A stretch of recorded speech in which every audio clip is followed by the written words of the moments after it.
It's a long time ago now, in the 90s, my agent called me up and said, there's a children's story, would you do an audiobook of it? It was called Harry Potter and the Philosopher's Stone, unless you're American, where the word philosopher would terrify you, and it's called Harry Potter and the Sorcerer's Stone in America.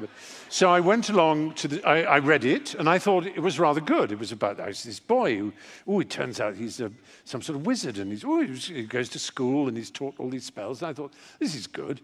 So I went along, and I met the author, who's introduced to me as JK Rowling, and I met her, and she was really nice. We shook hands, and I started reading it, and it was good fun. And then on the second and a half day, or whenever when I'd finished, I said to her, "Do you know what? I think this is pretty good. I think it's going to do well." She said, "Well, actually, I've already finished a second one," and I said, "Good for you."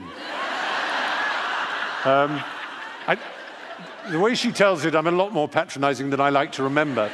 But by the third one, this had become something of a phenomenon, as you can imagine.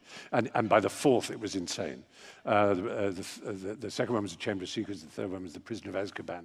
But I remember in that book, and this is the thing about reading, when you read a book for recording, I can usually go fairly well without making too many mistakes. I mean, some actors are slower and some, quicker, but I try not to. Yeah, thank you. I'm not saying this to show off, because actually I come out of this very badly. But there was one phrase, and this is what happens, that tripped me up. It was just 3 words.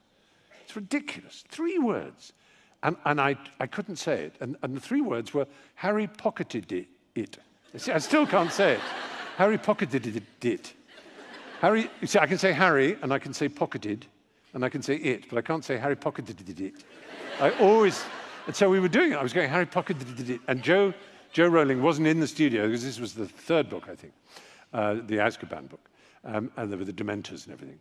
And everyone started laughing, and the engineer in the studio. I said, look, can we come back to Harry pocketed it? At the end of the day, maybe. We'll just try it.